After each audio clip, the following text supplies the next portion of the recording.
Le jour de la Pentecôte, Pierre dit à la foule, « Répentez-vous et que chacun de vous soit baptisé au nom de Jésus-Christ pour le pardon de vos péchés.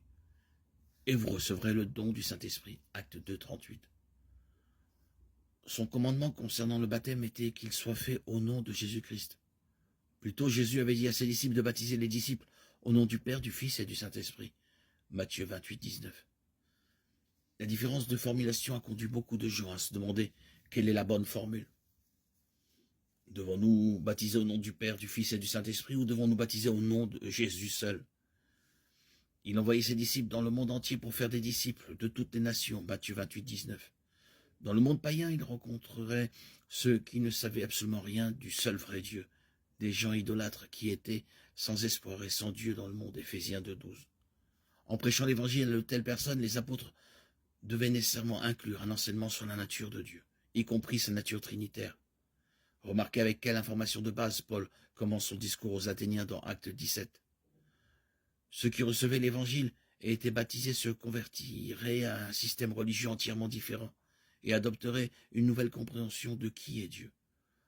En revanche, Pierre s'adressait le jour de la Pentecôte à des Juifs fidèles qui avaient déjà une compréhension de Dieu, le Père et de l'Esprit de Dieu.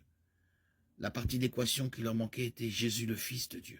Et sans Jésus, ils ne pouvaient pas être sauvés. Acte 4, 12. En présentant l'évangile aux Juifs, Pierre leur ordonne de se faire baptiser au nom de Jésus, c'est-à-dire d'exercer la foi en celui qu'ils avaient crucifié. Ils avaient professé le Père et l'Esprit, mais ils devaient professer le Fils. Ceux qui reçurent l'évangile ce jour-là se consacrèrent à la seigneurie de Jésus. Ils ne le rejetèrent plus, mais le connurent comme leur Messie et leur seul espoir de salut. Une explication pointe vers le fait que le Père, le Fils et l'Esprit sont trois en un. Être baptisé au nom d'une personne de la divinité revient au même qu'être baptisé au nom des trois. Mais il existe une explication plus probable qui prend en compte le public visé par chaque commandement. Lorsque Jésus a donné la grande mission, nous devrions probablement considérer que la formule standard du baptême chrétien est au nom du Père, du Fils et du Saint-Esprit. L'accent mis par Pierre sur le nom de Jésus et la compréhension est très compréhensible, étant donné qu'il s'adressait aux mêmes Juifs qui avaient auparavant rejeté et nié Jésus comme leur Messie. Nous, en tant que disciples de Jésus-Christ, faisant partie de la communauté des disciples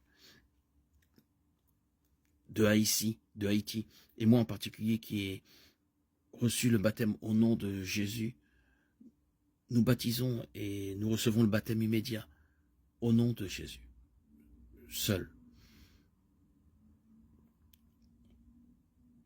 Le fait que le Père, le Fils et l'Esprit sont trois en un suffit par le seul nom de Jésus. Être baptisé au nom de Jésus, qui représente une personne de la divinité, revient au même qu'être baptisé au nom des trois. Le baptême d'eau continue de changer des vies aujourd'hui. Et il a changé ma vie. Ceux qui placent leur foi en Jésus-Christ reçoivent toujours le don du Saint-Esprit du Père.